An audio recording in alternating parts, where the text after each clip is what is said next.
Good morning to all. PGBP में आज हम करेंगे, ये लास्ट लेक्चर छोटा सा है क्योंकि इसमें कुछ चीजें रह गई थी। पहले तो मैं इसको दोबारा से समझा देता हूं। जैसे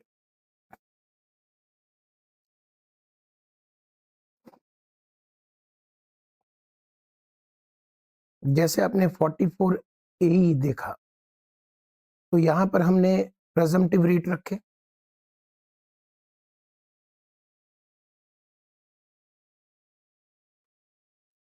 अच्छा, ये फर्म को भी अलाउड है, ये एलएलपी को भी अलाउड है। अभी हम फर्म एलएलपी में डिस्कशन कर रहे हैं, ठीक है। दोनों को अलाउड है ये।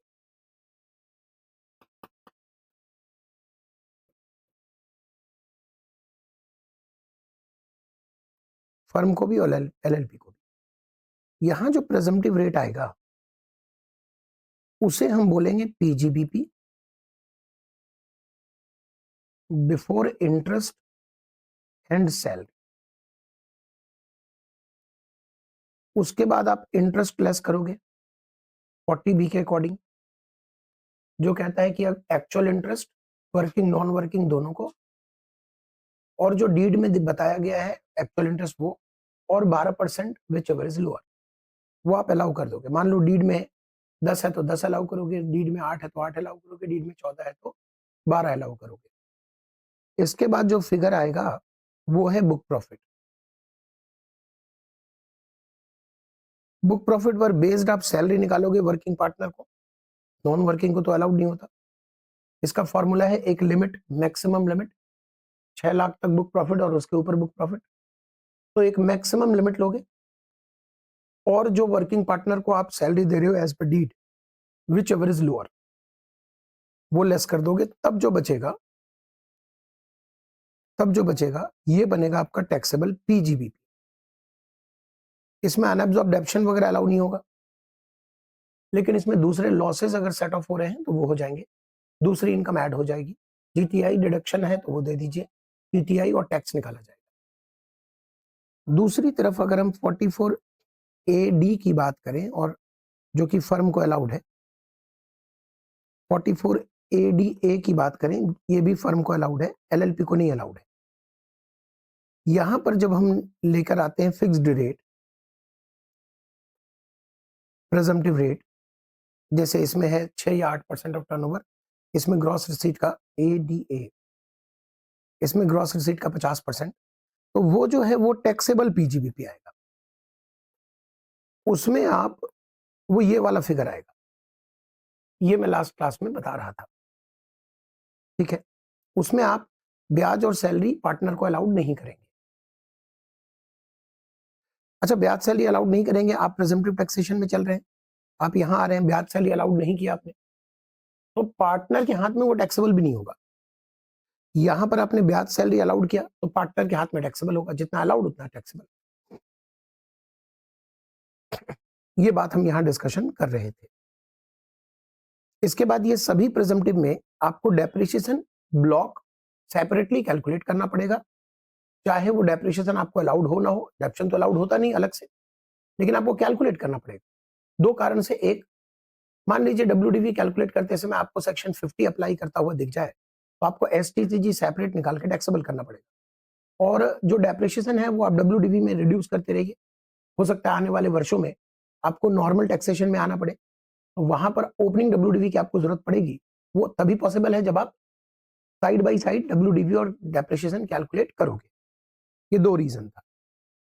जैसे कि मैंने हर चैप्टर में, कैपिटल गेन को छोड़कर, सैलरी में, हाउस प्रॉपर्टी में, हर चैप्टर में आपको कुछ डिडक्शंस बताए जो उस चैप्टर को पढ़ने के बाद ही ज्यादा समझ आता है। हालांकि ये डिडक्शन तो जीटीआई से है, लेकिन उस चैप्टर को पढ़ के ज्यादा समझ आता है। ये हमने ऑलरेडी कर लिया था, जी ये हमने कर लिया था रिसर्च के साथ हमने कवर कर लिया था। डबल जे डबल ए, ये मोस्ट इंपॉर्टेंट है। डबल जे डबल ए क्या है ये समझिए। अगर आपका टैक्स ऑडिट रिक्वायर्ड है, टैक्स ऑडिट दो कारणों से रिक्वायर होता है, लास्ट क्लास आपने देखा है।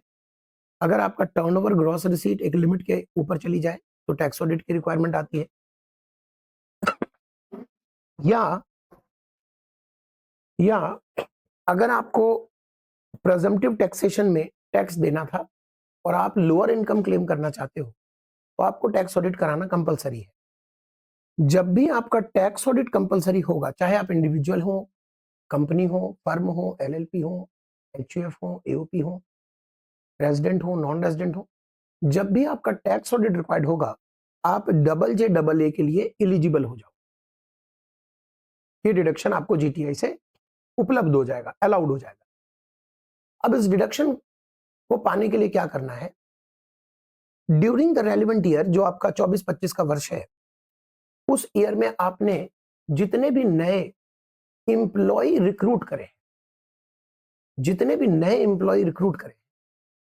उनकी टोटल सैलरी का 30% आपको डबल जे डबल ए में डिडक्शन मिलेगा। तो देखिए ये डबल डिडक्शन है। आप जो एम्प्लॉय को सैलरी दोगे वो पीएनएल में भी तो डेबिट करोगे। मान लो आपने 10 एम्प्लॉय रिक्रूट करे, लाख लाख रुपए सैलरी है उनकी, लाख लाख रुपए पर मंथ वालों को तो मिलेगा भी नहीं। 20,000 रुपए सैलरी मान लेते हैं, 20,000 रुपए सैलरी है तो साल का कितना हो गया? 240। 10 एम्प्लॉय रिक्रूट करे तो 24 लाख आपने पीएनएल में डेबिट कर दिया सैलरी। अब इस 24 लाख का 30% होता है 7,20,000। 7,20,000 आपको डबल जे डबल ए में जीटीआई से भी डिडक्शन मिलेगा। और यही नहीं, ये 7-20 3 साल में मिलेगा। 3 साल में नहीं, 3 साल, तीनों साल मिलेगा, 3 साल के लिए मिलेगा। 7-20, 7-20, 7-20। अभी 7-20 मिला, अगले साल भी 7-20 मिलेगा, उसके अगले साल भी 7-20 मिलेगा। यानी 90% का आपको सैलरी की कॉस्ट का, जो सैलरी आप पे कर रहे हो उसका 90% आपको 3 वर्षों में 30-30-30 करके डिडक्शन मिलेगा। जितना इस साल रिक्रूट करा, अगले साल भी किया मान लो, तो अगले साल वाले की सैलरी का भी 30% 3 वर्षों में। बड़ा इंटरेस्टिंग है। इससे हम जॉब ज्यादा से ज्यादा लाने की कोशिश कर रहे हैं देश में। गवर्नमेंट चाहती है कि एम्प्लॉयमेंट ज्यादा से ज्यादा हो, इसलिए डिडक्शन दिया जाता है। ओके है जी। लेकिन इसकी शर्तें बहुत है। जैसे पहली शर्त तो आपका टैक्स ऑडिट रिक्वायर्ड है तभी आप एलिजिबल हो, ये तो पहली शर्त हो गई। दूसरी शर्त ये हो गई कि सैलरी जो आप एम्प्लॉय को दे रहे हो वो 25,000 से ज्यादा का नहीं होना चाहिए एम्प्लॉय। मान लीजिए आपने 30,000 रुपए वाले एम्प्लॉय रिक्रूट करे जिसकी सैलरी आपको 30,000 देना पड़ रहा है, तो वो इस डिडक्शन के लिए क्वालिफाई नहीं है। डिडक्शन मिलेगा, उसे छांट दीजिए। जैसे 10 एम्प्लॉय आपने रखे, उसमें एक एम्प्लॉय है जिसका 30,000 सैलरी आप दे रहे हो पर मंथ, तो वो हट जाएगा, 9 एम्प्लॉय तुम्हारे काम के। अच्छा, अगर आपने किसी को बैंक मोड में पैसे नहीं दिए, कैश वैश में दे दिया, वो भी आपको डिस्क्वालीफाई हो जाएगा एम्प्लॉय। तो एलिजिबिलिटी टैक्स ऑडिट से बनेगा, लेकिन अब आपको डिडक्शन कैलकुलेट करने के लिए देखना पड़ेगा एम्प्लॉय कौन कौन से एलिजिबल। अगर एम्प्लॉय का रिक्रूटमेंट आपने एंड ऑफ द ईयर किया है, लास्ट के महीनों में किया है, वर्ष के अंतिम महीनों में किया है, तो उस एम्प्लॉय को भी हम इस साल डिस्क्वालीफाई करके अगले साल उसे नया एम्प्लॉय मान लेंगे। समझाता हूं। अगर एम्प्लॉय 240 दिन रिक्रूट नहीं है, जैसे आपने जॉब दिया 1 नवंबर से, तो नवंबर, दिसंबर, जनवरी, फरवरी और मार्च 151 दिन बन रहे हैं। ये एम्प्लॉय इस साल डिस्क्वालीफाई रहेगा। लेकिन इस एम्प्लॉय की एक खास बात, ये अगले साल के लिए नया काउंट किया जाएगा। जैसे अगले साल आपने 8 नए एम्प्लॉय रखे ना, तो ये एम्प्लॉय और जुड़ जाएगा, 9 नए एम्प्लॉय हो जाएंगे। ये खासियत है। दोबारा समझिए, शर्त यह है कि एम्प्लॉय 240 दिन मिनिमम जॉब में होने चाहिए। मतलब आपका जो रिक्रूटमेंट की डेट है उससे एंड ऑफ द ईयर कम से कम 240 दिन होना चाहिए। हाँ, अगर आप कपड़े मैन्युफैक्चरिंग वाले हो, फुटवेयर मैन्युफैक्चरिंग वाले हो, लेदर मैन्युफैक्चरिंग वाले हो, तो आपको हम 150 दिन की छूट देंगे कि आप 240 के बजाय 150 दिन भी आपका रिक्रूटमेंट रहा तो ये एम्प्लॉय आपके लिए क्वालिफाई हो गया। यहां लिखा है जिस एम्प्लॉय के लिए सेंट्रल गवर्नमेंट ईपीएफ में कंट्रीब्यूशन देती है, एम्प्लॉयर कंट्रीब्यूशन, क्या होता है कि जो डिसेबल एम्प्लॉय होते हैं उनके लिए सरकार लेकर आती है कि एम्प्लॉयर का जो कंट्रीब्यूशन है, आप जानते हो ना, ईपीएफ में एम्प्लॉयर दोनों कंट्रीब्यूट करते हैं। प्रोविडेंट फंड में। तो जो डिसेबल एम्प्लॉय होते हैं, गवर्नमेंट ने नियम बनाया है कि जो भी कंपनी डिसेबल एम्प्लॉय को रिक्रूट करेगा, एम्प्लॉयर का जो कंट्रीब्यूशन है वो सेंट्रल गवर्नमेंट की तरफ से दिया जाएगा। तो देखिए, सेंट्रल गवर्नमेंट ने एक आपको वैसे यानी एक्स्ट्रा बेनिफिट दे रखा है, उसके लिए आपको जे का रिक्रूटमेंट, जे का डिडक्शन नहीं मिलेगा, तो वो एम्प्लॉय भी डिस्क्वालीफाई है। प्रेस्क्राइब बैंक मोड में पेमेंट नहीं करोगे, डिस्क्वालीफाई हो जाओगे। 25,000 से ऊपर सैलरी दोगे, डिस्क्वालीफाइड हो जाओगे। 240 दिन या 150 दिन के कम रिक्रूट करोगे, डिस्क्वालीफाई हो जाओगे। लेकिन इस डिस्क्वालिफिकेशन की एक खास बात है, ये अगले साल के लिए एलिजिबल हो जाएगी, ये खास बात है। नया एम्प्लॉय का कैसे कैलकुलेशन करेंगे? आपने नए 10 एम्प्लॉय रखे, तो हम 10 एम्प्लॉय की मान लीजिए कि 25,000 के नीचे है सभी एम्प्लॉय, कोई डिसेबल नहीं है, 240 दिन से ऊपर है, प्रेस्क्राइब बैंक मोड है, सब ठीक है, 10 एम्प्लॉय रखे। लेकिन आपने ड्यूरिंग द ईयर 4 एम्प्लॉय को बाहर भी किया है, तो नेट जो 6 एम्प्लॉय आपका रह गया, वही इस डिडक्शन के लिए क्वालिफाई होगा। ये डिडक्शन हम एम्प्लॉय को नहीं दे रहे, एम्प्लॉय को जो हम सैलरी देंगे ना, उस सैलरी का 30 3 वर्षों में दिया जाएगा। दे तो एम्प्लॉयर को रहे, बट एम्प्लॉय जो क्वालिफाइड होगा वो कौन से होंगे? 10 आपने नए रखे, 4 भगा दिए, तो 6 माने जाएंगे। तो यानी क्या करना क्या है, जैसे आपके पास पहले से 200 एम्प्लॉय थे, 200 ओपनिंग एम्प्लॉय थे, 20 आपने नए रख लिए, 6 आपने बाहर कर दिए, तो क्लोजिंग आपका कितना बचा? 220 माइनस 6, 214। तो हम सिर्फ 14 नए एम्प्लॉय मानेंगे, उनकी सैलरी का 30 3 साल में डिडक्शन देंगे। सैलरी डज नॉट, जो सैलरी का हम देंगे तो सैलरी की कैलकुलेशन होगी, एम्प्लॉय को जो मैं सैलरी दे रहा हूं उसकी कैलकुलेशन होगी।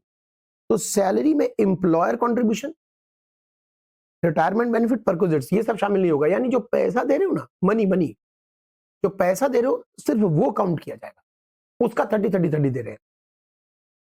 अगर किसी ने होशियारी दिखाई, अपने ही बिजनेस को बंद करके नए नाम से एक नया बिजनेस खोल दिया और कहा कि एम्प्लॉय नए हैं, नए बिजनेस में तो नए एम्प्लॉय है, तो ये नहीं चलेगी चालाकी। अगर आपने किसी के रनिंग बिजनेस को टेक ओवर किया, तो आपका कहना है कि उनके एम्प्लॉय भी आ गए, तो वो एम्प्लॉय मेरे लिए नए हैं, वो भी नहीं चलेगा। आपने एम्प्लॉयमेंट कहां बढ़ाया? वो ऑलरेडी एम्प्लॉयमेंट में थे, उस बिजनेस को टेक ओवर कर लिया, तो आपके लिए तो नए होंगे ही, तो वो भी नहीं चलेगा। और इतना कॉम्प्लिकेटेड है, जो कि आप सुनकर लग ही रहा होगा, तो आपको सीए का एक रिपोर्ट भी लगाना पड़ेगा, और ये रिपोर्ट सबमिट करना पड़ेगा ड्यू टैक्स ऑडिट के साथ साथ, यानी कि आईटीआर की ड्यू डेट से 1 महीने पहले। ये मोस्ट इंपॉर्टेंट है, जो पॉइंट्स लिखा हुआ है कि अगर कभी आपको लगता है कि 240 और 150 से कम दिन रिक्रूट रहा है एम्प्लॉय, तो इस साल तो वो डिस्क्वालीफाई है, लेकिन अगले साल के लिए वो एम्प्लॉय क्वालिफाइड बन जाएगा। इसके ऊपर न्यूमेरिकल क्वेश्चन है, आप टेंशन ना लो, आपको दिखाऊंगा न्यूमेरिकल क्वेश्चन, ठीक है? तो पहले तो इसको रटना पड़ेगा, कम से कम आधा घंटा तो लगाना पड़ेगा जी। शर्तें रटनी पड़ेंगी, क्या नहीं होना चाहिए रटना पड़ेगा, तब जाकर आप न्यूमेरिकल करने के योग्य बन पाओगे। तो न्यूमेरिकल क्वेश्चन है, अनडाउटली हम न्यूमेरिकल भी देखेंगे।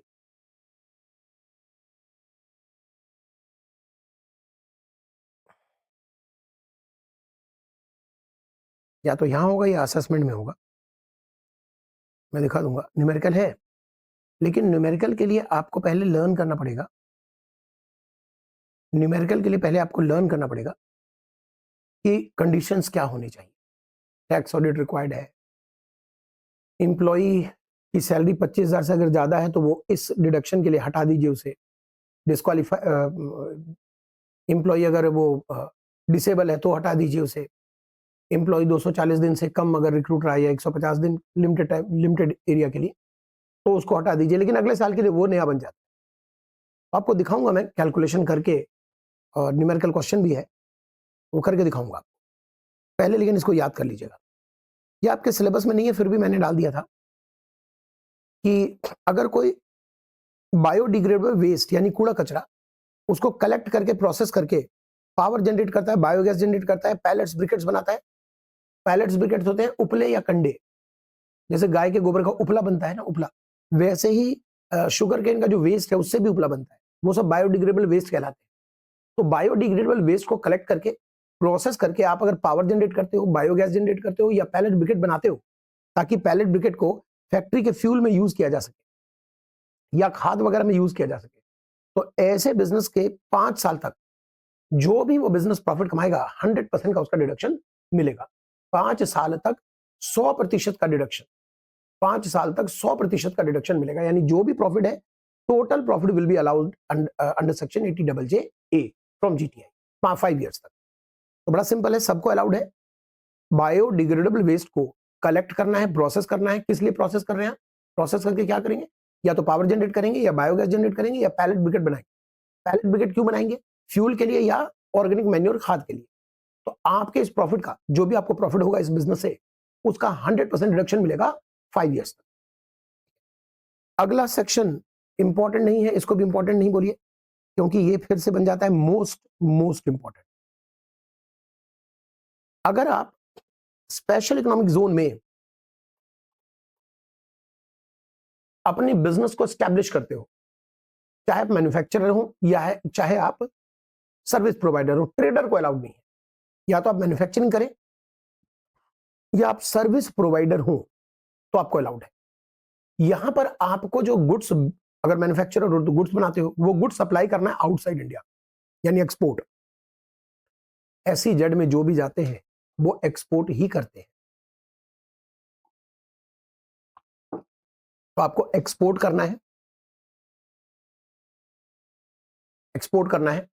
अगर आप SEZ में एक सर्विस प्रोवाइडर के रूप में जाते हो, आप इंजीनियर हो, कंसल्टेंट हो, चार्टर्ड हो, कोई भी सर्विस देने वाले कोई भी हो, और आपकी सर्विस आउटसाइड इंडिया जा रही है, मतलब आप सर्विस का एक्सपोर्ट कर रहे हो, तो आपको जो फॉरेन करेंसी में पैसा आता है, प्रॉफिट आता है, हम उस प्रॉफिट का आपको डिडक्शन देंगे, उस प्रॉफिट का डिडक्शन देंगे।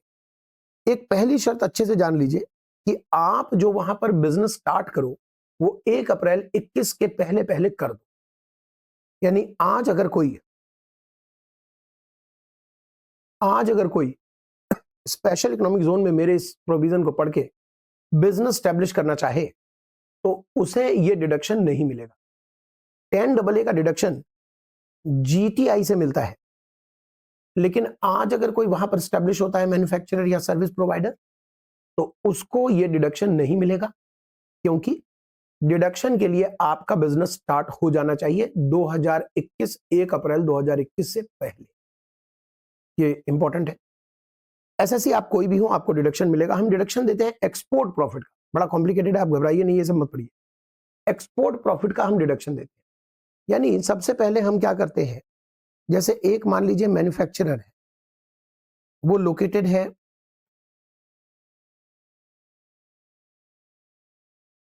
स्पेशल इकोनॉमिक जोन में, उसके यूनिट का नाम है यूनिट A। अच्छा, उसी का एक और ब्रांच, एक और फैक्ट्री जिसका नाम यूनिट B है, वो अदर एरिया में लोकेटेड है, देश के दूसरे एरिया में जो सेज नहीं है, उसको हम कहते हैं डोमेस्टिक टैरिफ एरिया। भारत का वो एरिया जो सेज नहीं है उसको हम कहते हैं डोमेस्टिक टैरिफ एरिया। यानी हम और आप जहां पर अभी बैठे हैं वो है domestic tariff area, other area. ठीक है, इसके बाद क्या होगा, ये बताइए कि आपको डिडक्शन हम किसका देंगे, इस यूनिट के एक्सपोर्ट प्रॉफिट का।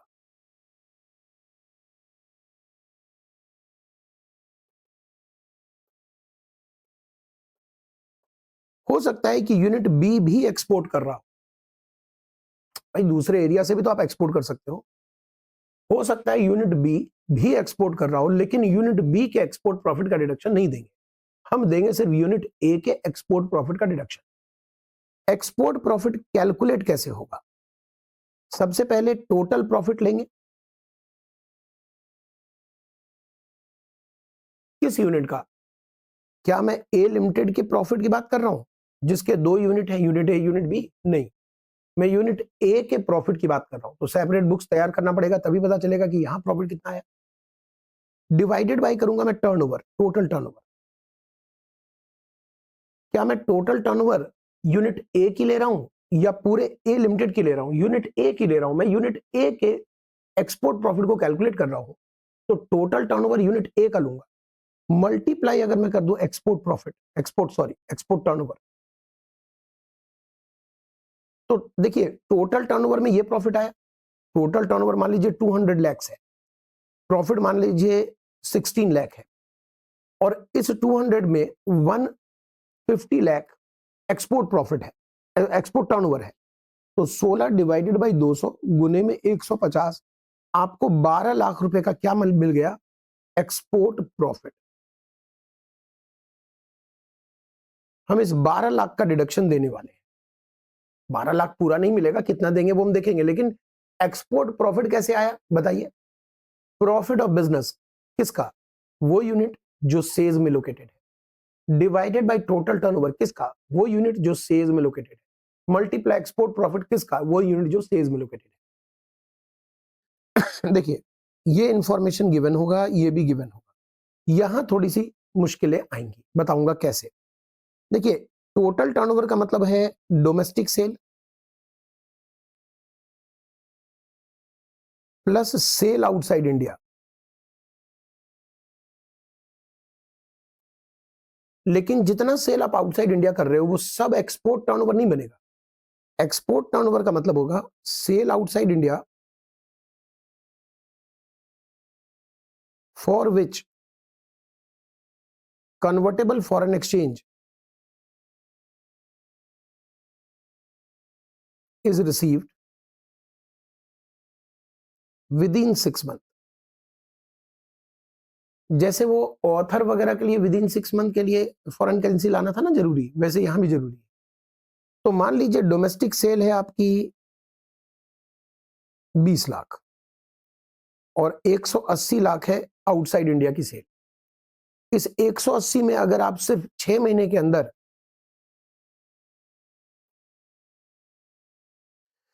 150 लेकर आए इंडिया, तो आपका टोटल टर्नओवर में तो आउटसाइड इंडिया की 180 पूरी सेल जुड़ेगी, 180 और 20 200। लेकिन एक्सपोर्ट प्रॉफिट, एक्सपोर्ट टर्नओवर के लिए जो आउटसाइड इंडिया की सेल में आप इंडिया 6 महीने के अंदर लेकर आए, वही सिर्फ एक्सपोर्ट टर्नओवर माना जाएगा। क्लियर है? क्लियर है? ये जो मैंने यहां इतना कॉम्प्लिकेटेड बनाया, आप उसको पॉज करके कॉपी कर लो। यही चीज यहां दिया हुआ है जो आपको शुरू में अजीब सा लग रहा है। देखिए मैं बताता हूं। सबसे पहले किसको मिलेगा? मैन्युफैक्चरर और एक्सपोर्ट सेल्स सर्विस प्रोवाइडर को, जो सप्लाई करें आउटसाइड इंडिया फॉरेन करेंसी के लिए। ये कंडीशन आप समझ ही गए। मान लीजिए एक एसएससी के एक यूनिट है, यूनिट बी है डीटीए में, डोमेस्टिक टैरिफ एरिया, और यूनिट ए है सेल्स में। ठीक है, तो 10AA का डिडक्शन हम देंगे जीटीआई से, पीजीबीपी से नहीं देंगे, जीटीआई से देंगे। एक्सपोर्ट प्रॉफिट का, एक्सपोर्ट प्रॉफिट किसका लेंगे? यूनिट ए का। यूनिट ए का कैसे लेंगे? Profit of business of unit A divided by total turnover of unit A. Total turnover का मतलब क्या है? Domestic sale, sale outside India, multiply export turnover of unit A. Export turnover मतलब sale outside India for which foreign convertible exchange received in India within 6 month from the end of the relevant previous year. ये तो हो गया। अब मान लीजिए आप ये निकाल लिया आपने कि एक्सपोर्ट प्रॉफिट कितना है,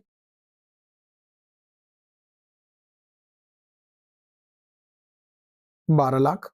आपका आंसर आ गया। अब डिडक्शन हम कितना देंगे?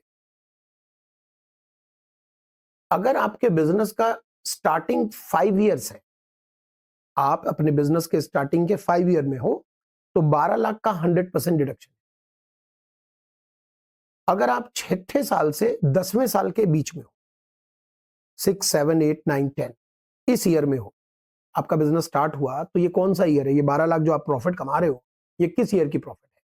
पहले से 5वें साल तक की प्रॉफिट है तो 100%, छठे से 10वें साल तक की प्रॉफिट है तो 50%, यानी 6 लाख का डिडक्शन मिलेगा जीटीआई से। और अगर 11वें से 15वें साल तक का ये प्रॉफिट है,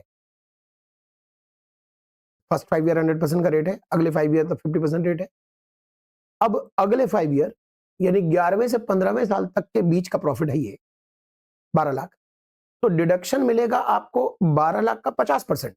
लेकिन अब लास्ट के 5 साल में कंडीशन भी है, आपको जितना डिडक्शन चाहिए उसका 50% से ज्यादा नहीं ले सकते, उतना पैसा आपको एक रिजर्व में अकाउंटिंग एंट्री करके ट्रांसफर करना पड़ेगा। रिजर्व में ट्रांसफर कैसे करते हैं?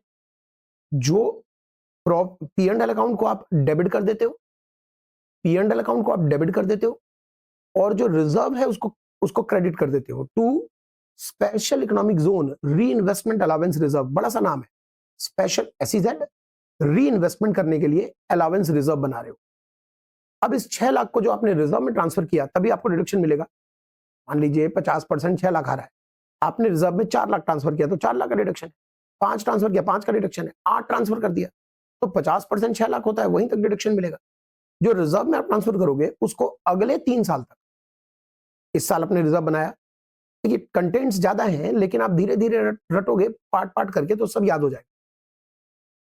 अगले 5 साल जो आप अब वो 11 से 15 साल के बीच में जो आप लोकेटेड हो, 11 से 15 साल के बीच में हो, तो एक्सपोर्ट प्रॉफिट का 50% और जितना रिजर्व में ट्रांसफर करोगे विच एवर इज लोअर आपको डिडक्शन मिलेगा। रिजर्व में जो आप ट्रांसफर करोगे उस रिजर्व को जिस ईयर आपने रिजर्व बनाया उसके एंड से अगले 3 साल तक आपको यूटिलाइज करना है न्यू प्लांट मशीनरी खरीद। जी लिखा हुआ है सब। पहले 5 साल तक आपको 100% डिडक्शन है, अगले 5 साल तक आपको एक्सपोर्ट प्रॉफिट का 50% डिडक्शन है,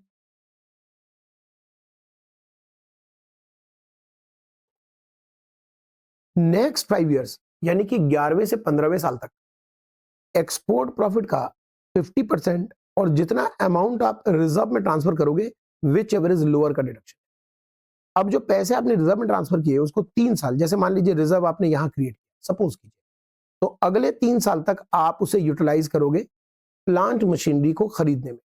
और अगर आपने इसे यूटिलाइज नहीं किया, utilise to acquire new plant machinery, तो हम 3 साल के बाद जो अगला साल आएगा ना वहां हम पता लगाएंगे कि कितना आपने यूज नहीं किया, वो उस साल के लिए पीजीबीपी में टैक्सेबल कर। बड़ा इंपॉर्टेंट है, आपको अगर 10AA का डिडक्शन चाहिए, अगर आपको 10AA का डिडक्शन चाहिए तो आपको ITR within due date file करना पड़ेगा। अगर 10AA का डिडक्शन चाहिए तो ITR must be filed within due date. ठीक है, यहां लिखा हुआ है कि सेल ऑफ गुड्स और provision of service shall be deemed to have been received in India where export turnover is credited to a separate account maintained for that purpose by SSC with any bank outside India with the permission of RBI। कह रहे हैं कि अगर आप 6 महीने के अंदर नहीं ला पाए लेकिन आरबीआई की अनुमति से बाहर ही एक स्पेशल अलग से अकाउंट खोल के वहीं पैसा जमा करा देते हो इस पर्पज से कि हम बाद में ले आएंगे इंडिया, तो हम मान लेंगे कि आप इंडिया रिसीव कर रहे हो और उसको भी एक्सपोर्ट टर्नओवर में शामिल कर लेंगे। रूल 16D कहता है कि सीए का रिपोर्ट फॉर्म नंबर 56F में रिक्वायर्ड है 10AA की डिडक्शन को प्राप्त करने के लिए, बिना इसके आपको 10AA का डिडक्शन नहीं मिलेगा। क्लियर है जी? ये रहा आपके पीजीबीपी का इंपैक्ट। 10AA अगर न्यू टैक्स रिजीम में आप आ रहे हो, वैसे तो न्यू टैक्स रिजीम सिर्फ इंडिविजुअल एचयूएफ और सर्टेन एओपी को मिलता है, मेनली इंडिविजुअल एचयूएफ लेकर चलो। 10AA अगर आप न्यू टैक्स रिजीम में जाओगे तो नहीं मिलेगा, एडिशनल डेप्शन न्यू टैक्स रिजीम में नहीं मिलेगा। जो आप डोनेशन देते हो रिसर्च एंड डेवलपमेंट में उसका डिडक्शन आपको न्यू टैक्स रिजीम में नहीं मिलेगा, हालांकि अगर आप इन हाउस रिसर्च करते हो उसका मिल जाएगा। उसके बाद 35AD वीआईपी बिजनेस का डिडक्शन न्यू टैक्स रिजीम में नहीं मिलेगा और एग्रीकल्चर एक्सटेंशन प्रोग्राम का भी डिडक्शन न्यू टैक्स रिजीम में नहीं मिलेगा। ठीक है, ये सब मेंशन कर दिया मैंने, ये मैंने लिख दिया कि आपके लिए ये भी नहीं मिलता है लेकिन ये आपके रेलेवेंट नहीं है आपके सिलेबस। ये था आपका बचा खुचा पीजीबीपी। हेलो फ्रेंड्स, इसके होमवर्क चेक कर लें एक बार हम।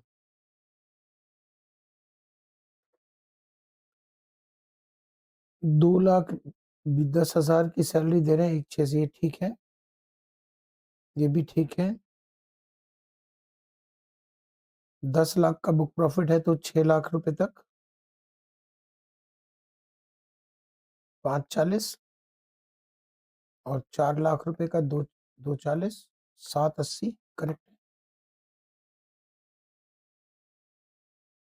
इसमें देखिए क्या दिया हुआ है, इन्होंने दे रखा है 7 लाख जो है वो 7 लाख जो दिया हुआ है ना वो है before salary and interest.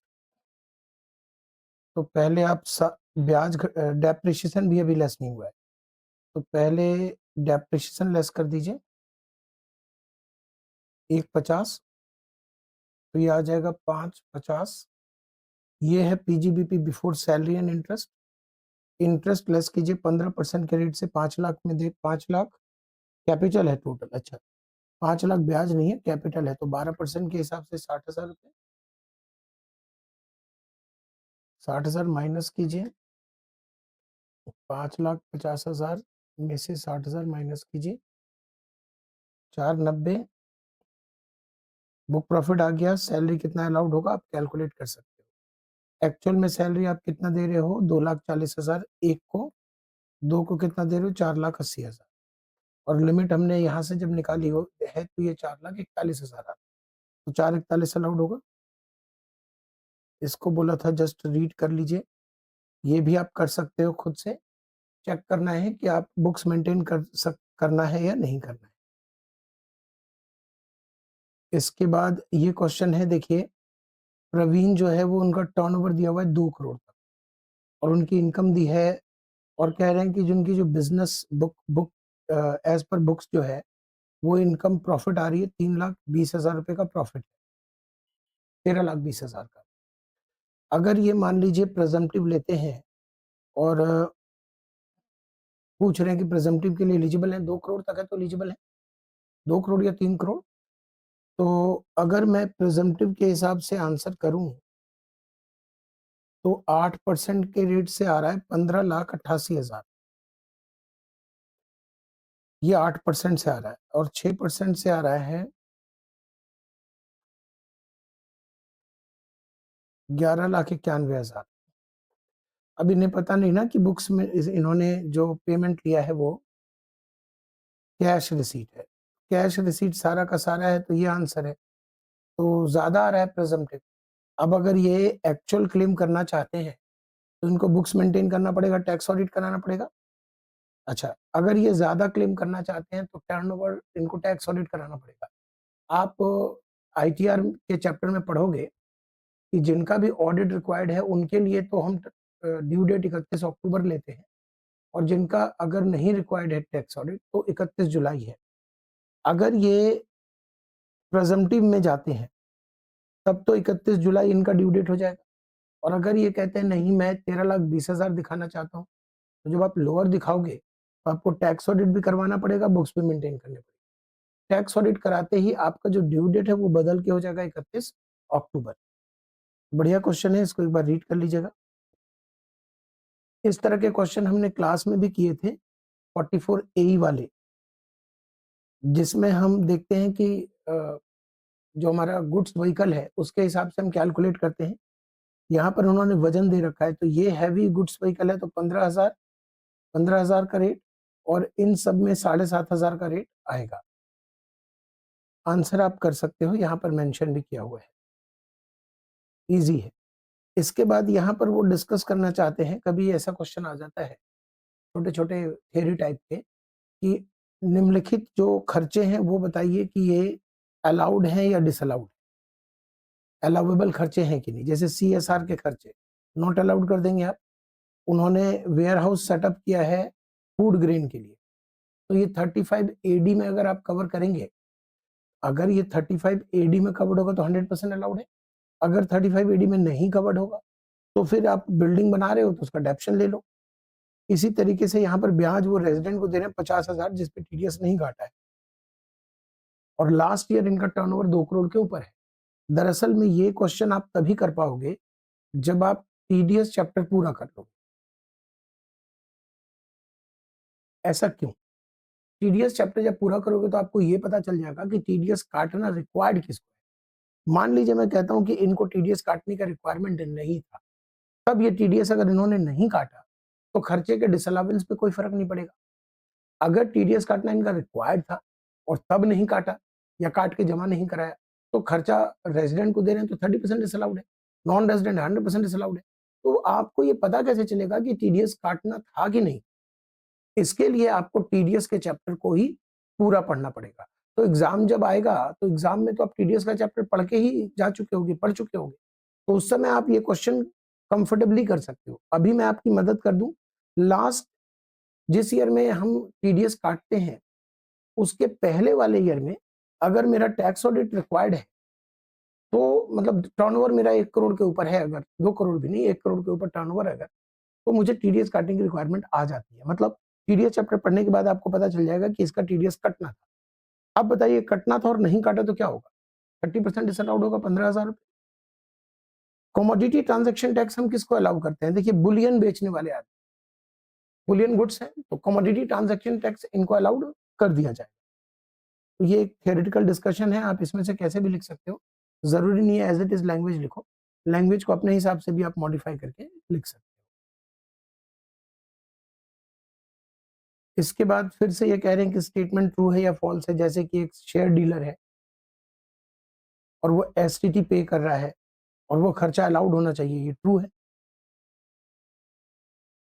Mercantile system of accounting follow कर रहे हैं, 25,000 रुपए इन्होंने अक्रूवल सिस्टम पे कर दिया, ड्यू ड्यू करके अलाउ करवा लिया। बाद में ये पेमेंट इन्होंने 25,000 का कैश में कर दिया। कैश कैश या क्रॉस चेक या बियरर चेक एक ही बात है। तो क्या हम इसमें इस सेक्शन में इस पेमेंट को डिसअलाउड करेंगे? नहीं, इस सेक्शन में ये फॉल्स है। हम क्या करेंगे 48(3)(a) में इसको हम पेमेंट के ईयर में इनकम कंसीडर करेंगे। देखिए क्या आंसर दिया हुआ है, इन्होंने ये ट्रू लिख दिया है, ये फॉल्स होगा। देखिए 48(3) में डिसअलाउड नहीं होगा, 48(3)(a) में डिसअलाउड होगा। तो ये पॉइंट्स गलत लिखे हुए हैं जस्ट। हाँ ये देखिए ना, deemed to be income in subsequent year under section 48(3)(a), तो इसको मॉडिफाई कर लीजिएगा आंसर को। इसके बाद दिया हुआ है कि डेप्रिसिएशन क्या मैंडेटरी होता है? बिल्कुल मैंडेटरी होता है, ये भी ट्रू है, डेप्रिसिएशन मैंडेटरी होता है, ट्रू है। इसके बाद इन्होंने पेमेंट किया है, देखिए जरा, एक जनरल इंश्योरेंस कॉर्पोरेशन को पेमेंट किया है अपने एम्प्लॉय के लिए और बाई ड्राफ्ट पेमेंट किया है, बैंक से पेमेंट किया है, तो ये खर्चा अलाउड होगा, ट्रू है ये भी, करेक्ट। इसके बाद 35 डीडीए में अमोर्टाइजेशन करना है वीआरएस का, तो वीआरएस का अमोर्टाइजेशन रिटायरमेंट के समय करना है। नहीं, ऐसा नहीं है, पेमेंट के साथ करना है। पेमेंट में 5 जैसे जैसे पेमेंट करते हैं वीआरएस 5 इक्वल इंस्टॉलमेंट में अलाउ होता है, तो ये फॉल्स हो गया।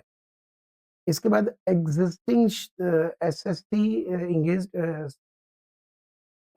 engaged in trading activity, trading activity को एडिशनल डेप्शन नहीं मिलता, फॉल्स है।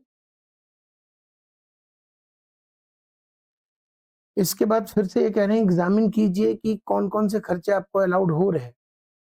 जैसे कह रहे हैं कि प्रोविजन अगर आपने एक्चुअरियल वैल्यूएशन के हिसाब से बनाया ग्रेचुइटी का 5 लाख का और पेमेंट नहीं किया है, पेमेंट नो पेमेंट आपने नहीं किया है ग्रेचुइटी का ड्यू डेट के पहले पहले, तो ये खर्चा आपको डिसअलाउड हो जाएगा, है ना। आपने एक एक प्रोविजन बनाया है, तो ग्रेचुइटी में तो या तो आप अप्रूव्ड फंड रखो तो कंट्रीब्यूशन अलाउड है, अगर फंड अप्रूव्ड नहीं है तो जब एम्प्लॉय रिटायर होगा तब आपको अलाउ होगा। ऑयल सीड्स खरीदा है कैश में, देखिए फार्मर को आप अगर पेमेंट करते हो 10,000 से ऊपर कैश, तो ये आपको अलाउड होता है। नॉन मॉनेटरी पर टैक्स अगर पे करोगे तो 40(a) में डिसअलाउड है। क्रेडिट कार्ड से आप अगर फायर इंश्योरेंस पे कर रहे हो बैंक मोड है, अलाउड है। 2 लाख आउटसाइड इंडिया पे कर रहे हो बिना टीडीएस के, 100% डिसअलाउड है। कैश 30,000 का ट्रांसपोर्टर को पे कर रहे हो, अलाउड है, 35,000 तक कैश अलाउड होता है ट्रांसपोर्टर को। फिर से ये कह रहे हैं कि एग्जामिन कीजिए कि स्टेटमेंट हुआ है false. Payment made in respect of business expenditure जो 16 फरवरी 2025 को किया है 25,000 का क्रॉस चेक से, cash bearer cheque cross cheque एक ही बात है, क्या वो 48(3) हिट करेगा? ये 16 फरवरी 2025 कौन सा दिन है?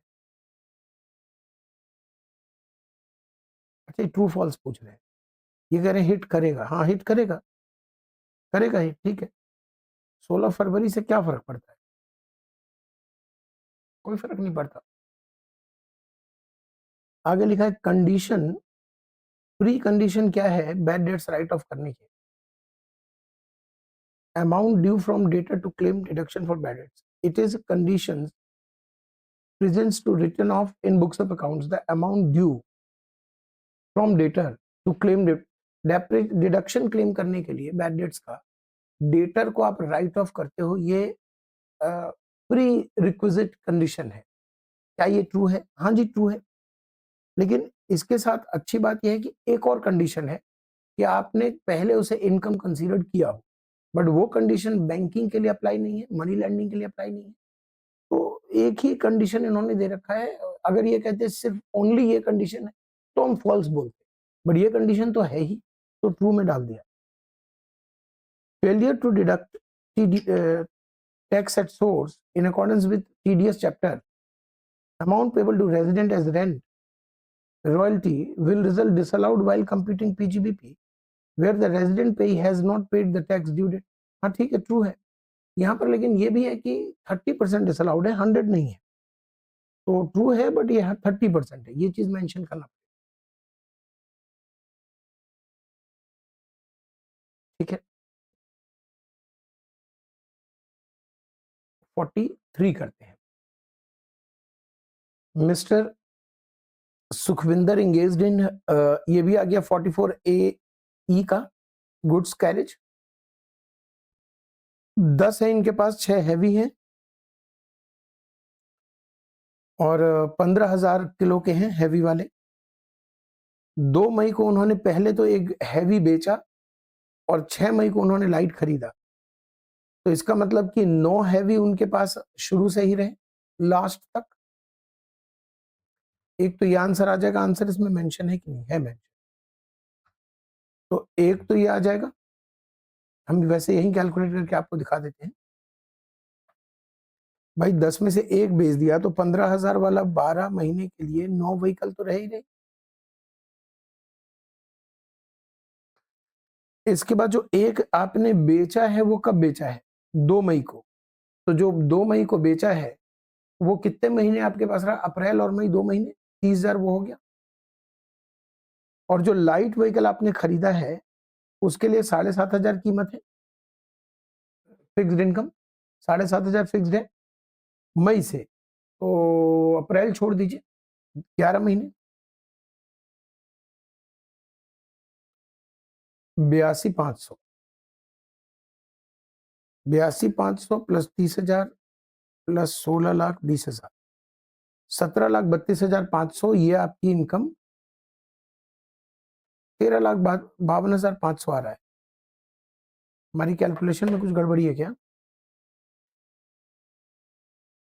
अच्छा, रुकिए, अभी तो लाइट हमने यूज भी नहीं किया। 9 कैसे हो गया? सॉरी, 6 हैवी है और 6 में भी एक बेच दिया तो 5 आए, माफ कीजिए।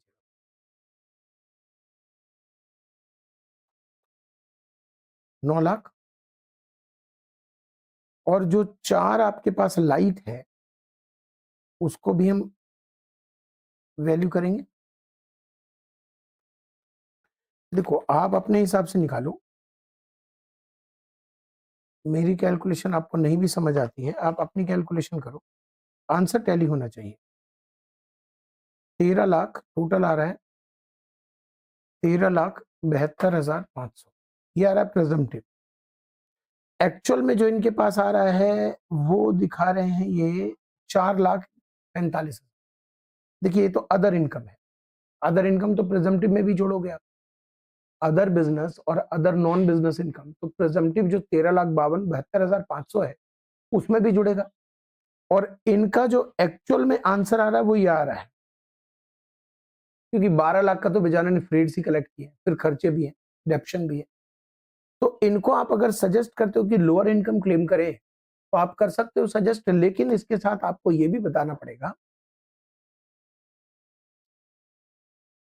कि लोअर इनकम की कीमत देनी पड़ती है, टैक्स ऑडिट कराना, बुक्स मेंटेन करना, और आने वाले 5 साल तक आप नहीं, ये ए ही है ना, तो इसमें तो अगले साल भी आप चेंज कर सकते हो।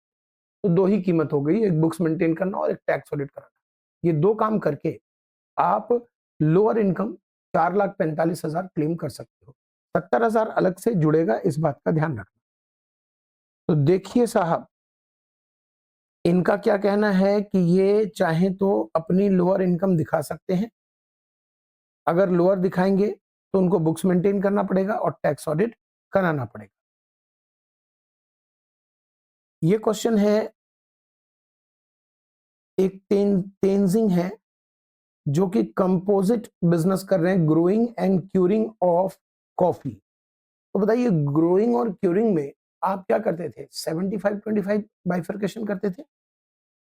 इनकी डिटेल दी गई है, WDV कार की है, मशीन की है, कॉफी के ग्रोइंग के खर्चे हैं, क्यूरिंग के खर्चे हैं और बेचने का रेवेन्यू दिया हुआ है।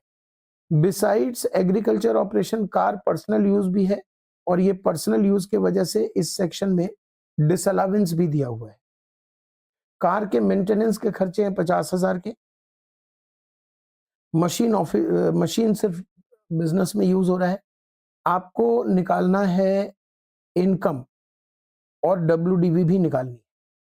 इसको हम सॉल्व करें।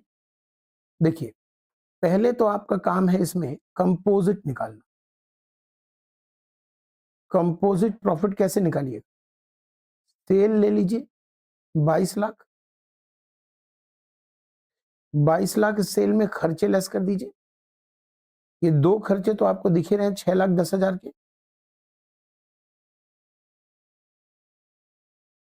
अच्छा, कार के रनिंग खर्चे 50,000 है, 20% पर्सनल यूज है, तो आप ऑफिस में 40,000 यूज करोगे। 20% पर्सनल यूज है, पर्सनल यूज 20% है ना कार, तो ऑफिस फिर 80% हो गया, तो 40,000 यूज होगा। इसके बाद अब आपके पास डेप्रिशिएशन है। मशीन का डेप्रिशिएशन 2,25,000 आ जाएगा। 15 लाख की WDV पे 15% कितना आ जाएगा? प्लांट या मशीन बोल दीजिए 225। अच्छा, कार का डेप्रिशिएशन 3 लाख का 15% होता है 45,000। ठीक है, 45,000 का 80% ही बिजनेस यूज है। 36,000 कार का डेप्रिशिएशन आ गया। तो आपका जो कंपोजिट प्रॉफिट आया इन सबको घटा के ये आ रहा है 22 lakh minus 610 minus 40,000 minus 2,25,000 minus 36,000, 12,79,000। अब इसमें आप जानते हो कि 75 एग्रीकल्चर है,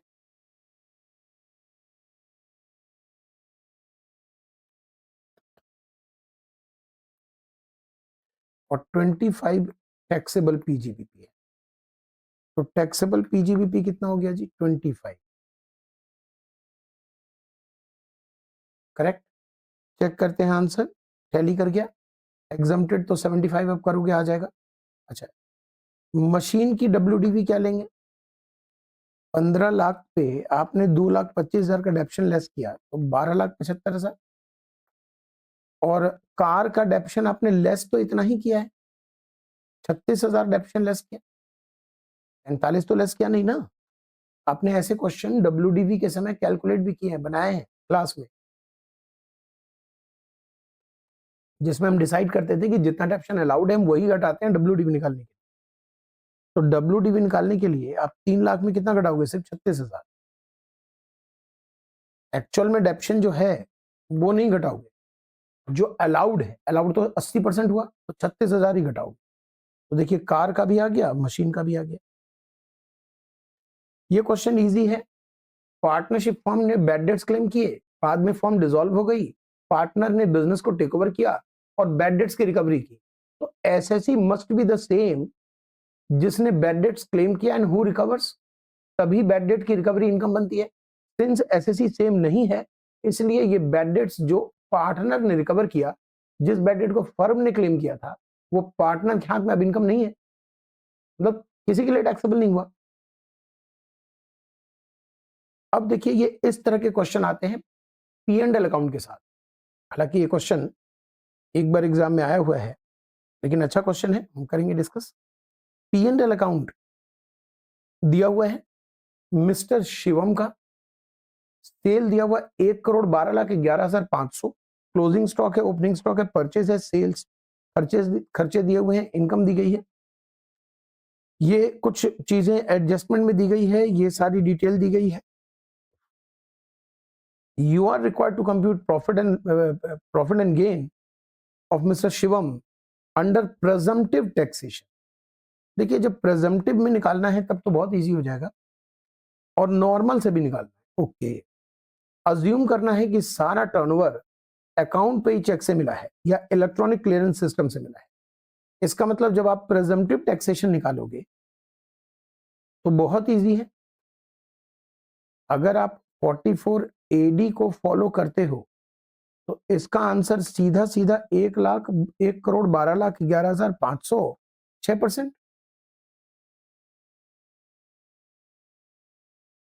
आ गया आंसर। हालांकि ये आंसर पीजीबीपी है, बाकी दूसरी इनकम अलग से जुड़ेगी वो अलग बात हो गई, बट पीजीबीपी तो यही आ गया। अब क्या खर्चे अलाउड हैं क्या डिसअलाउड है इससे कोई फर्क ही नहीं पड़ेगा।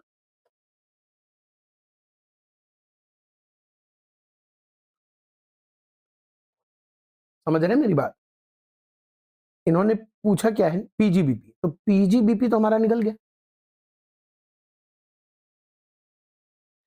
ठीक है, आ गया 672 650 690।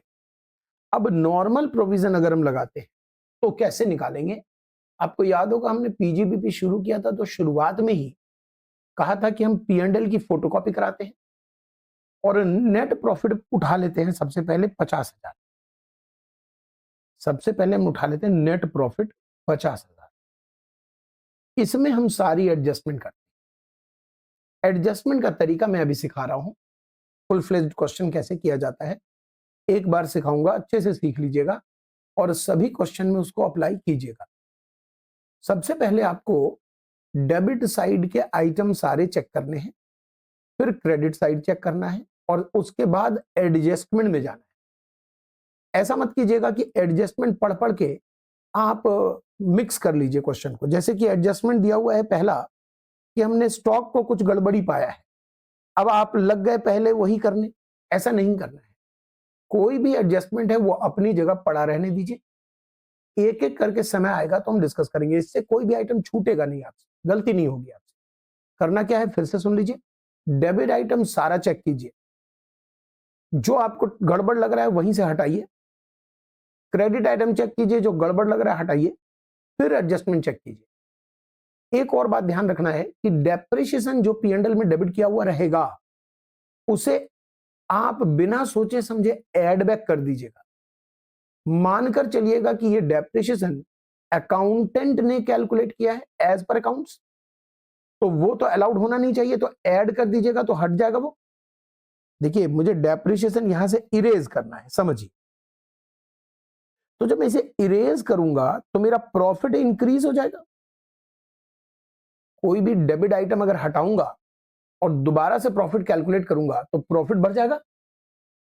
तो मुझे इसमें ऐड कर देना पड़ेगा depreciation as per books of accounts, और वहीं पर एक जगह खाली छोड़ दीजिएगा depreciation as per income tax act, और नीचे कहीं ना कहीं आपको डेप्रिसिएशन की खबर दी गई रहेगी और उसके हिसाब से आप डेप्शन वर्कआउट करके वहां पर एडजस्टमेंट में डाल दीजिएगा।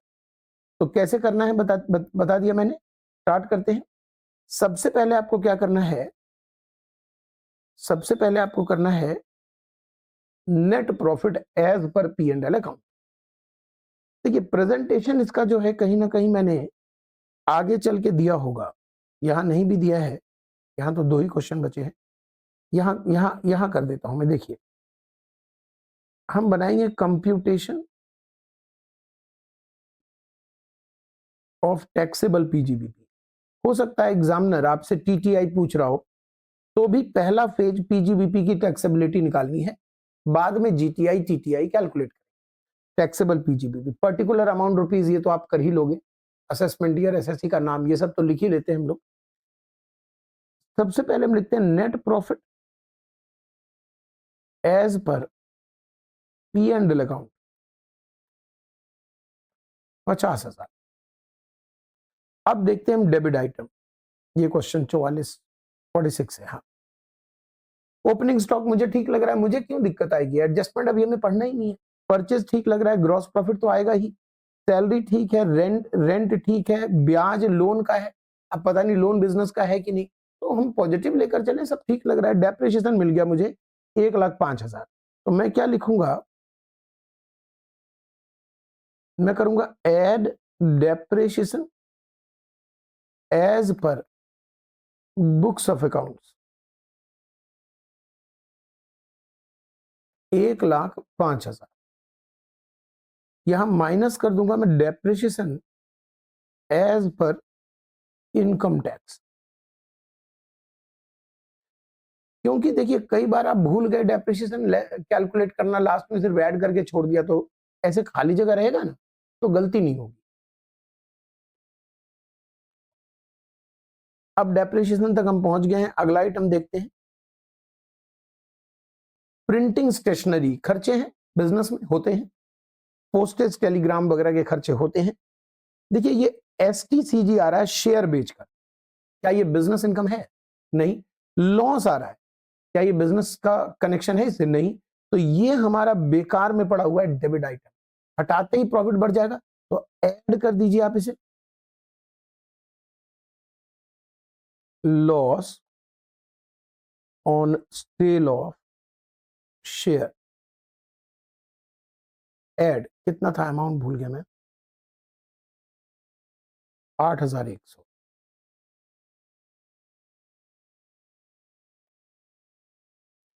ठीक है, इसके बाद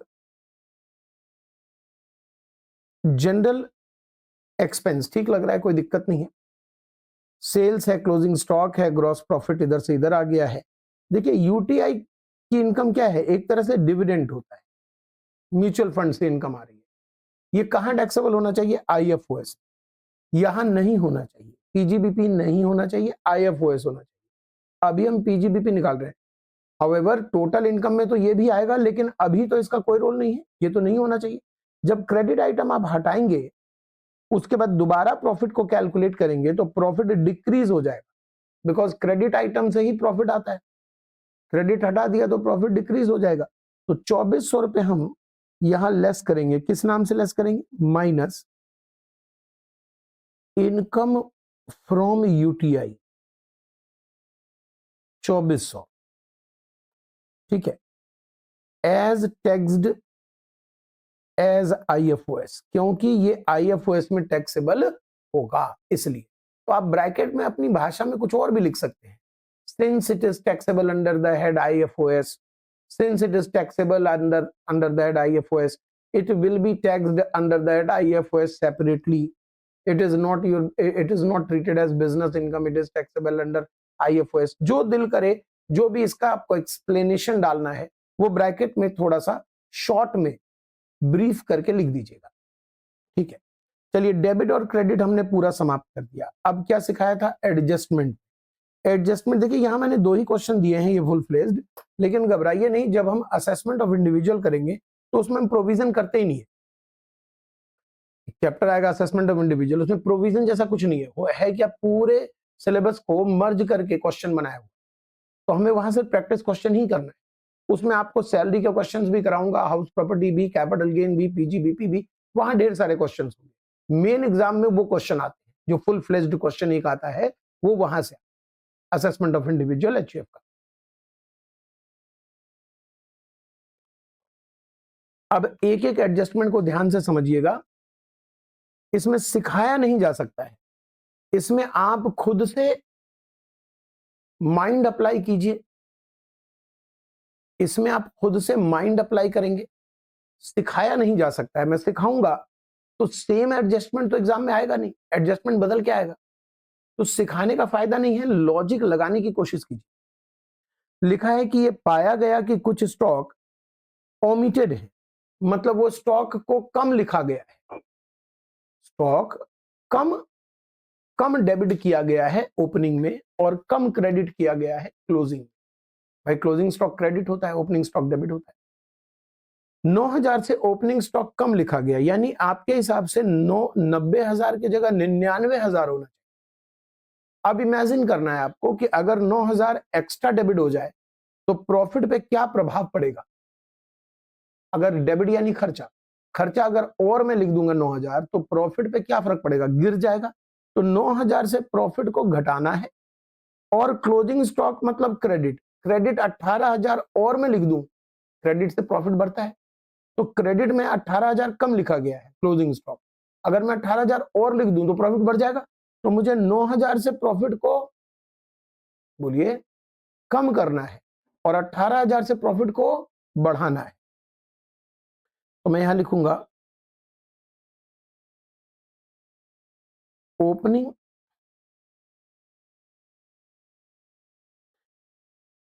घटाना है ना, ओपनिंग स्टॉक एडजस्टमेंट 9,000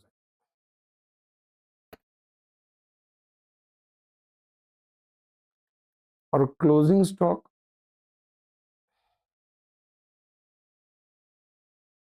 एडजस्टमेंट 18,000। अब आप नीचे नोट में लिख सकते हो कि आपने ओपनिंग स्टॉक ओमिटेड था 9,000 से, इसलिए उससे प्रॉफिट को रिड्यूस किया, और क्लोजिंग स्टॉक 18,000 ओमिटेड था, इसलिए हमने प्रॉफिट को इंक्रीज किया। नोट में यहां भी लिख सकते हो, यहां मैंने जगह कम रखा तो सिर्फ एडजस्टमेंट वर्ड लिखा, आप वो ओमिटेड वर्ड भी लिख सकते हो। ये हमने पहला एडजस्टमेंट कर दिया। दूसरा एडजस्टमेंट कहता है कि salary includes 10,000 to his brother. ये जो सैलरी 60,000 का डेबिट दिख रहा है आपको, इसके अंदर 10,000 डेबिट किया गया है ऑलरेडी, ब्रदर को दिया है, और ब्रदर को मार्केट रेट से 2,000 ज्यादा दिया। बताइए, जब रिलेटेड पार्टी को आप रेवेन्यू एक्सपेंडिचर मार्केट से ज्यादा देते हैं तो 48(2) में एक्स्ट्रा डिसअलाउड होता है, तो 2,000 रुपए आपके खर्चे डिसअलाउड होंगे। डिसअलाउड मतलब 2,000 रुपए आपको डेबिट नहीं करना चाहिए। 60,000 में 10,000 डेबिट है, 60,000 के अंदर ही 10,000 शामिल है, होना चाहिए 8,000, 2,000 एक्स्ट्रा आपने डेबिट किया है। तो जब 2,000 आप हटाओगे तो प्रॉफिट बढ़ जाएगा। खर्चा अगर कम हो जाएगा तो प्रॉफिट बढ़ जाएगा ना। तो 2,000 का खर्चा आपने फालतू में लिखा हुआ है, add disallowed,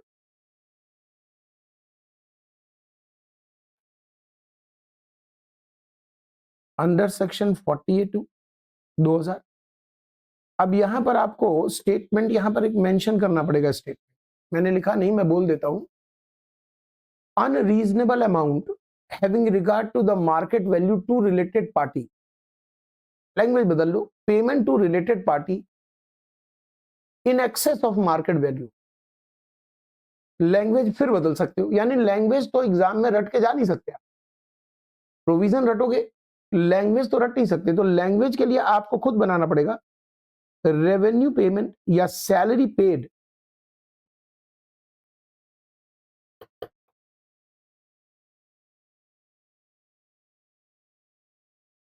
salary paid to relative in excess of market rate. तो 2,000 इस वजह से आपने ऐड किया, आपको रीजन यहां देना पड़ता है और कुछ भी नहीं। तो प्रेजेंटेशन में यही एक पंगा है कि आप अपनी भाषा लिखो, और कहीं कहीं किताबों में क्या करते हैं कि जितने ऐड वाले आइटम है वो एक साथ लिखते हैं, लेस वाले एक साथ घटाते हैं। वो आपको नहीं करना, अदरवाइज आपका कमांड खो जाएगा आंसर से और गलत हो जाएगा। देखिए, किताबों को क्या है, किताबों को तो प्रिंट करना है, तो वो अपने हिसाब से ऊपर नीचे कर सकते हैं। मैं भी ये छपवाना चाहूँ आंसर, तो मैं कहूंगा भाई जितने ऐड आइटम पहले वो लिख देना, उसका लेस वाला माइनस कर देना। उनमें उनको क्या गया, लेकिन एग्जाम में ये तो गलत कर देंगे आप, गड़बड़ हो जाएगा, कुछ छूट जाएगा। तो मेरा जो तरीका है वही फॉलो करिए। डेबिट एक साथ एक लाइन से देखिए, क्रेडिट देखिए, फिर एडजस्टमेंट देखिए, फिर ऐड हो रहा है तो ऐड, लेस हो रहा है तो लेस, जो जैसे हो रहा है वैसे करते रहिए। ऐड में प्लस वर्ड प्लस सिंबल जरूर दीजिए, लेस में ब्रैकेट सिंबल जरूर दीजिए, ये भी जरूरी है। बताता हूं क्यों। कई बार क्या होता है कि जब आप कैलकुलेटर चलाते हो तो ऐड को लेस को ऐड कर देते हो गलती से बाद में, तो वो गलती कैसे आप सुधार सकते हो, अमाउंट में ही आप प्लस और ब्रैकेट का चिन्ह बनाकर चलो, वो ज्यादा ठीक है, गलत नहीं होता है। माइनस माइनस प्लस हो गया, ऐसा कुछ नहीं होता। ये स्टेटमेंट है, स्टेटमेंट है, कोई मैथ हम फॉर्मुलेट नहीं कर रहे।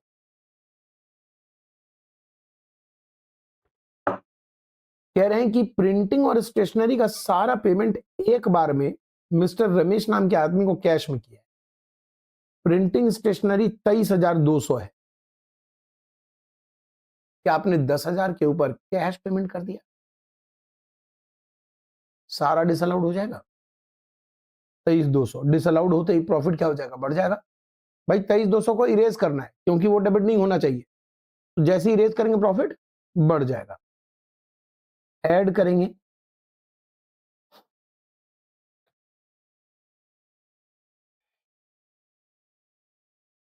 Revenue payment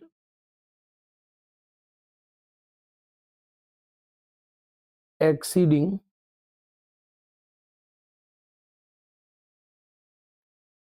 ₹10,000 paid in cash disallowed under section 48(3). 23,200। देखिए जितने डिसअलावेंस के सेक्शन हैं वो रटना जरूरी है, अलाउड किस सेक्शन में होगा वो जरूरी नहीं होता, बट डिसअलाउड हिट करता है। डिसअलाउड जो है वो नकारात्मक है, वो हिट करता है, तो वो देखना जरूरी है कि आपने 48(3) में डिसअलाउड किया, 48(2) में डिसअलाउड, और डिसअलाउड के ज्यादा सेक्शन है भी नहीं, गिने चुने सेक्शन है 40(a), 48(2), 48(3), 43(b), यही गिने चुने 2-4 हैं। इस बार लैंग्वेज में देखिए मैंने डिसअलाउड वाले वर्ड को ब्रैकेट में डाल दिया और मेन को ऊपर लिख दिया। आप अपने एग्जाम में अपने हिसाब से कर लो, मैं तो बदल इसलिए रहा हूं ताकि आपको फ्रीडम मिल सके कि आप अपने हिसाब से ये भी लिख सकते हो पहले कि डिसअलाउड एक्सपेंस अंडर सेक्शन 48(3) 23,200, और ब्रैकेट में लिख सकते हो since revenue payment exceeding 10,000 paid in cash in one time. तो अपने हिसाब से लैंग्वेज को ऊपर नीचे लिख सकते हो, कोई दिक्कत नहीं है। इसके बाद अगला आइटम देखिए क्या एडजस्टमेंट का है, कह रहे डेप्रिसिएशन P&L में 1,05,000 जो डेबिट किया हुआ है, हाँ किया हुआ है, वो इस हिसाब से कैलकुलेटेड था। रिटर्न डाउन वैल्यू है 4,20,000, एक नया प्लांट खरीदा है ब्लॉक में 70,000 का और 2 प्लांट बेच दिया है 50,000 का, तो बताइए आपको डेप्रिसिएशन खुद से निकालना चाहिए। ओपनिंग WDV कितनी है, 4,20,000 है ना, खरीदा है आपने 70,000 का, वो भी 1 जुलाई को, यानी 180 डेज से ऊपर। इसके बाद आपने 50,000 का पुराना बेच दिया, तो 4,40,000 आपकी WDV आ गई। प्लांट का रेट है 15%, ये चाहे दे या ना दे, आपको मालूम है 15 प्लांट का तो है, तो 66,000 का डेप्रिसिएशन होना चाहिए। डेप्रिसिएशन होना चाहिए 66,000 का। तो अब आपको पता चल गया कि डेप्रिसिएशन कितना आ रहा है, तो आप उसे फटाफट से लिख दो। लेकिन लेकिन लेकिन इसकी वर्किंग जरूर दिखाना, कैलकुलेशन इसकी नोट में जरूर दिखाना, ठीक है। इसके बाद देखिए क्या लिखा हुआ है, ये भी एडजस्टमेंट हो गया। अगला एडजस्टमेंट है रेंट रेट्स के अंदर जीएसटी की लायबिलिटी शामिल है जो कि 4 अप्रैल को पे हुआ। GST liability 43B section cover करता है इसको, गवर्नमेंट ड्यूज है, लेकिन आपने आईटीआर के ड्यू डेट से पहले पहले पे कर दिया। अरे अप्रैल में ही पे कर दिया, ड्यू डेट तो जुलाई होगा या अक्टूबर होगा, लेकिन आपने पेमेंट तो कर दिया अप्रैल में ही। तो इसका क्या मतलब है, अगर आपने पेमेंट कर दिया है तो कोई दिक्कत नहीं, खर्चा अलाउड है, और आपने डेबिट भी कर रखा है और खर्चा अलाउड भी है, तो इसका एडजस्टमेंट क्या करना है, कुछ भी नहीं। भाई ये 3400 रुपए डेबिट है P&L लिखा ना, रेंट और रेट्स के अंदर ही लिखा हुआ है, और आपके हिसाब से अलाउड भी है डेबिट भी है, कोई दिक्कत नहीं है, आगे बढ़िए, कोई एडजस्टमेंट नहीं है। अदर जनरल एक्सपेंस में 2,000 पेमेंट किया है डोनेशन पब्लिक चैरिटेबल ट्रस्ट को, तो बताइए ट्रस्ट को डोनेशन देंगे तो आप 80G के लिस्ट डी में आ गए, बट P&L अकाउंट में क्या कर रहे हैं, PGBP में थोड़ी अलाउ होगा। आपको डाउट है, शक है, तो जल्दी से डोनेशन वाले कॉलम में जाइए PGBP के शुरुआत में, और वहां देखिए मैंने एक चार्ट ड्रॉ करवाया था, आपको अच्छे से रटवाया था। वैसे जिस बच्चे ने याद किया है तब ये वीडियो देख रहे हैं, उनके लिए तो मौज है, उनको तो फटाफट सब याद आ गया होगा। ये देखिए आपने अगर 80G में दे दिया है डोनेशन, तो डिसअलाउड करेंगे पहले PGBP में, P&L में डेबिट नहीं कर सकते आप, बाद में आपको 80G में अलाउ करवा लेना है GTI से। फिलहाल क्या होना चाहिए, क्या ये P&L में सर डेबिट किया हुआ है? जी, जनरल एक्सपेंस इंक्लूड 2000। तो आप क्या करेंगे, 2000 रुपए ऐड कर देंगे डोनेशन टू ट्रस्ट। आपकी taxable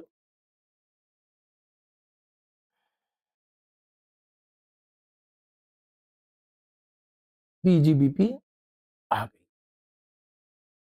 50,000 plus 1,05,000 minus 66,000 plus 8100 minus 2400 minus 9,000 plus 18,000 plus 2,000 plus 23,200 plus 2,000।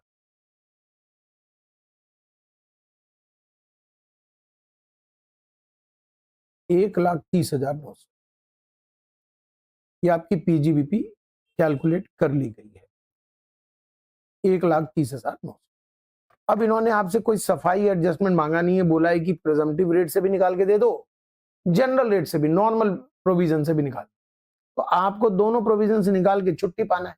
आपसे वो TTI नहीं पूछ रहे, TTI पूछते तो फिर हम PGBP में वो UTI वाली इनकम जोड़ देते, फिर वो GTI बन जाता, फिर ये जो लॉस है इसको कैरी फॉरवर्ड दिखा देते, क्योंकि कैपिटल गेन का लॉस तो कैपिटल गेन से ही सेटअप होगा, कैरी फॉरवर्ड दिखा देते, और GTI के बाद हम डिडक्शन 80G वाला एक है वो दे देते, वो भी GATI ध्यान रखते हुए, और फिर TTI आ जाता। ठीक है, लेकिन इन्होंने पूछा सिर्फ PGBP निकालो, PGP निकालो। सर तो फिर मान लीजिए प्रैक्टिस हम कैसे करेंगे फुल फ्लेज्ड का, मतलब जिसमें GTI, tax liability, assessment of individual में आपको ढेरों क्वेश्चन मिलेंगे, और उसमें आपको यही काम करना है, practice practice practice and more practice.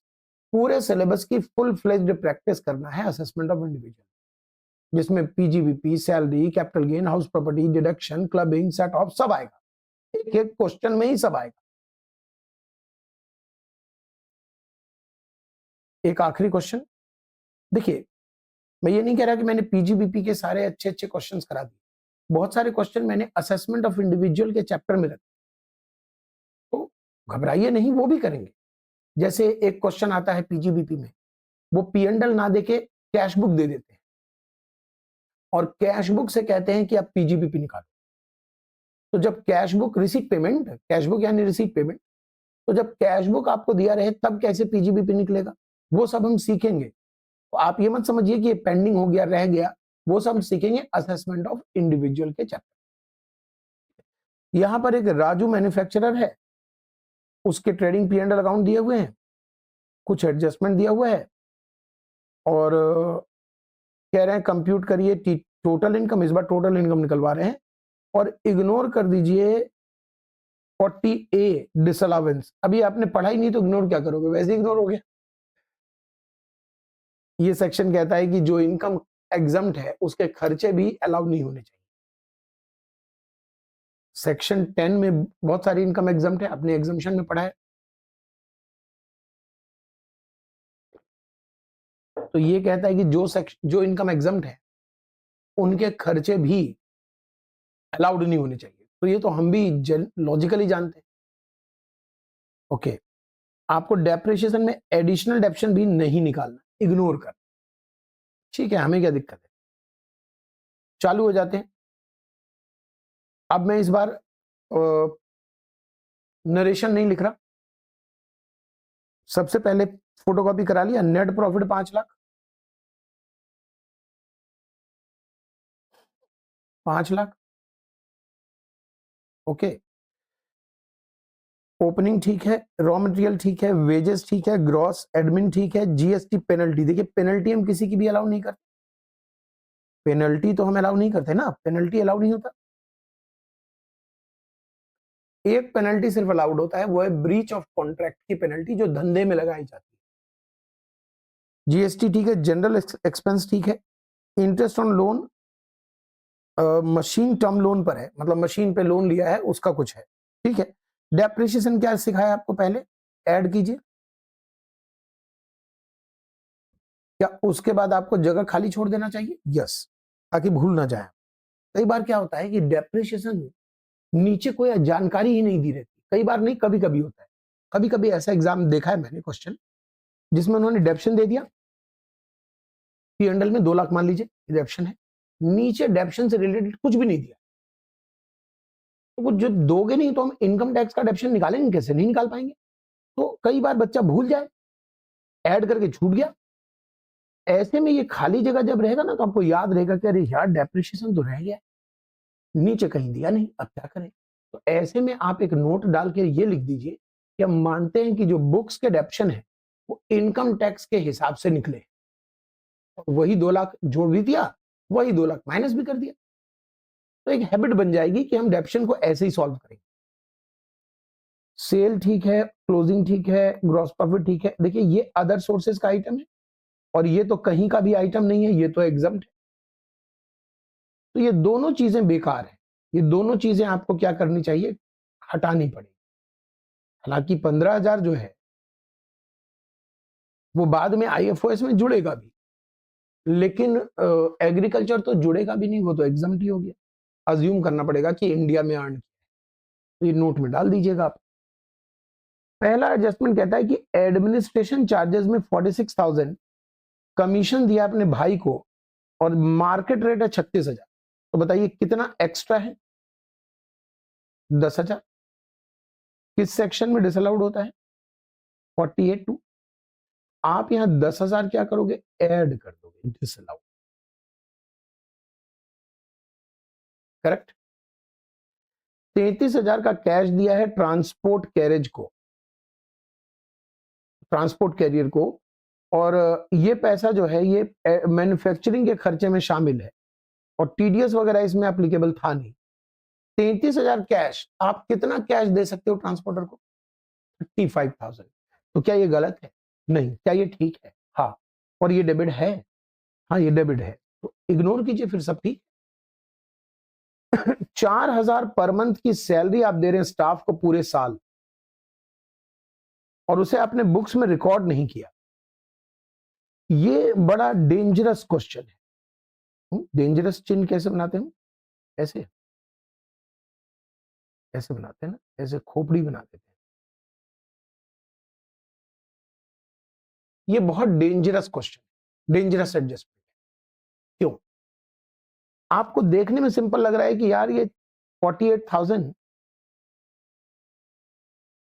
4,000 12 से गुना किया 48,000, 48,000 भूल गया है डेबिट करना, लिखा है ना, तो हम डेबिट कर देते हैं। और डेबिट करने से क्या होगा? प्रॉफिट घट जाएगा। भाई एक्स्ट्रा डेबिट करोगे तो इनकम कम होगी ना, खर्चा एक्स्ट्रा हो जाएगा तो इनकम घट जाएगी।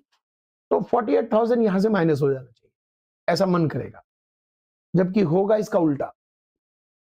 देखिए ये भूला नहीं है, इसने रिकॉर्ड नहीं किया है। आप कब कोई खर्चा रिकॉर्ड नहीं करते हो बुक में?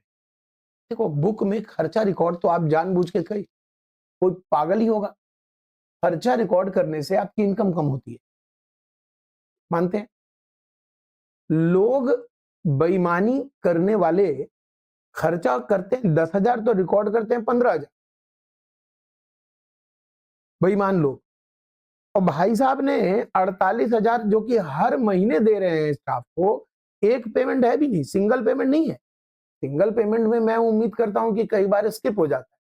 भाई साहब आप हर साल हर महीने 4,000 दे रहे हो एक आदमी को और बुक में रिकॉर्ड नहीं कर रहे, बैलेंस शीट बना दिया, ट्रायल बैलेंस मिल गया आपका, अकाउंट्स क्लोज, और ये आप 4,000 हर महीने भूल रहे हो।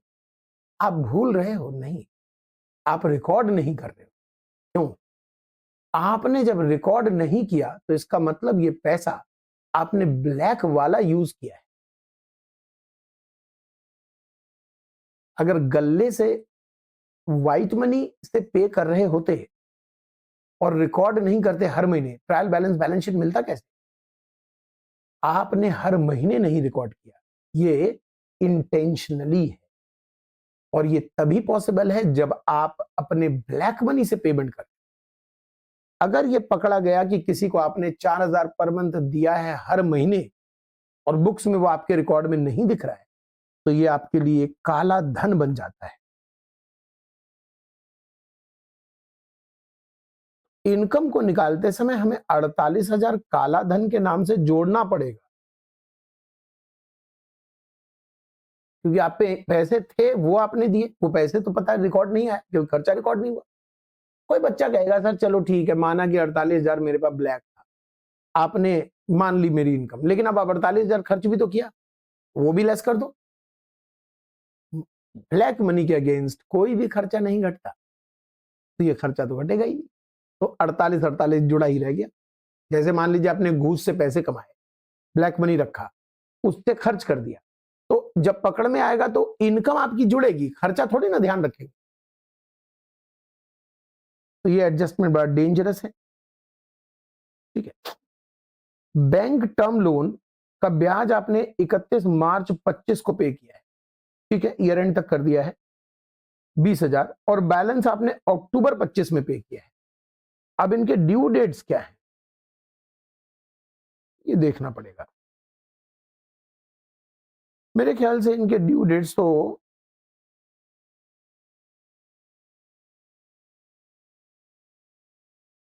अक्टूबर की जगह नवंबर कर देता हूं, कंफ्यूजन ही खत्म।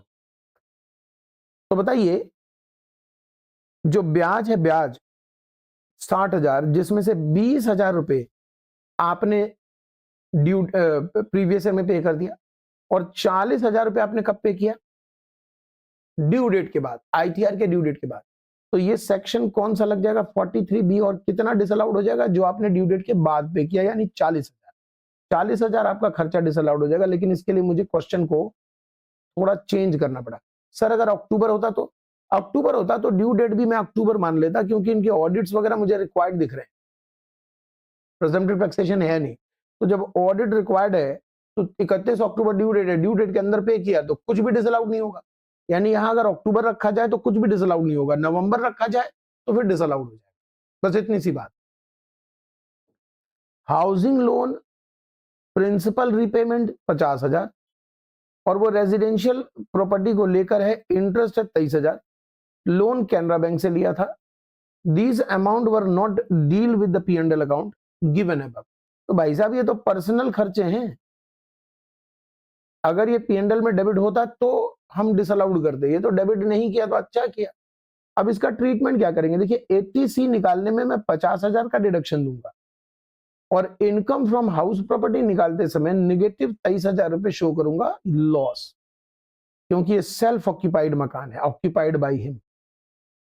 सेल्फ ऑक्यूपाइड मकान का ब्याज 4024B में 23,000 घटेगा तो निगेटिव आंसर आएगा, और प्रिंसिपल के पेमेंट का 80C में डिडक्शन ले जाऊंगा।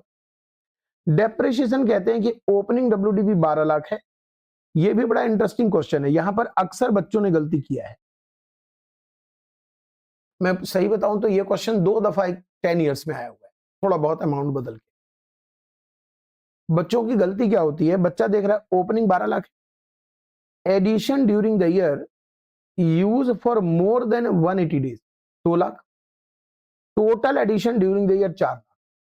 तो बेटा 4 लाख है टोटल एडिशन, जिसके अंदर 2 लाख ऑलरेडी शामिल है। तो आप ऐसे कहिए कि 12 लाख आपकी ओपनिंग हो गई, एडिशन 4 लाख हुआ, तो आपकी WDV 16 लाख है, जिसमें से 2 लाख आपने बिलो 180 डेज किया है, क्योंकि 4 में 2 लाख 180 दिन से ज्यादा है, तो 2 लाख क्या बन गया? Below 180 days, below 180 days. और बाकी 14 लाख जो है वो ठीक है अपने हिसाब से, इस पे आप 7.5% डेप्शन क्लेम करोगे, और इस पे आप 15% डेप्शन क्लेम करोगे, तो ये डेप्शन आ जाएगा मेरे ख्याल से 15,000, और ये डेप्शन आ जाएगा 210, 14 या 42, आधा कर दो 210, और 2 लाख का 15,000 और 210, 225 का टोटल डेप्रिसिएशन आपका आ गया।